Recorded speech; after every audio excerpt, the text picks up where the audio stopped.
Page 117, Got the Blues, another blues piece. At the top of the page, they're giving you the 12-bar blues progression again, in case you forgot it.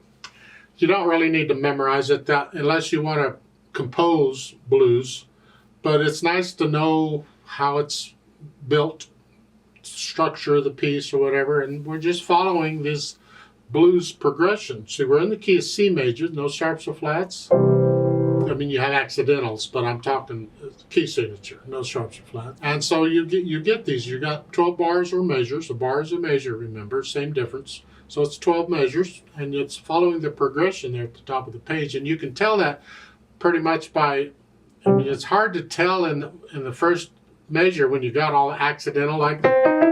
It's like, what key? But you can kind of sound, it's a C, it's just got an accidental added in.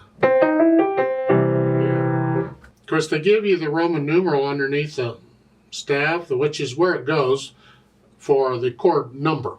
Anytime they're giving you chord numbers, they put it underneath the staff like that. They got the chord name above it, so if you have a guitar player or something, they want to improvise on this, they read those names, the F and the C and the G7, whatever. So let's look it over. 3 lines long, treble and bass clef. We're in the key of C major, we already said that, and 4/4 time. We got accidentals. Well, it's a blues piece. That makes sense. Quarter notes and whole notes and half notes. So I'm going to kind of take it both hands together because most of the time it's just one hand playing at a time. And you have the accidentals. Now remember, I'm saving third finger for the E natural, so I use second. And if I did third finger on this, then I'd have to use fourth finger and reach up.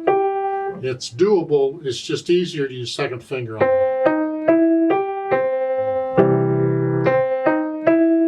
This pattern, then second line, it's the same pattern, but a F chord, and then C chord. Last line is the 5 chord, G, and then the 4 chord, third finger on the A, and then gum. Okay. So the notes hopefully are not a problem for you. The rhythm's hopefully not a problem for you. You could almost sight read this, I'm hoping. As far as articulation goes, the phrases, lift up, you have to, it's a repeated note, but still lift up. It's like taking a breath. Then dynamics, this is for the right hand. Moderately loud, mezzo forte. This, about moderately soft, because I want to hear this when I play that. Don't drown it out. And then speed, slow blues. All right, now we're going to be really sad here. This is a real bluesy blues thing here. Think slow and bluesy, and the world's just falling all over and I'm having a terrible time type thing. I've had too much coffee for that, but we'll try.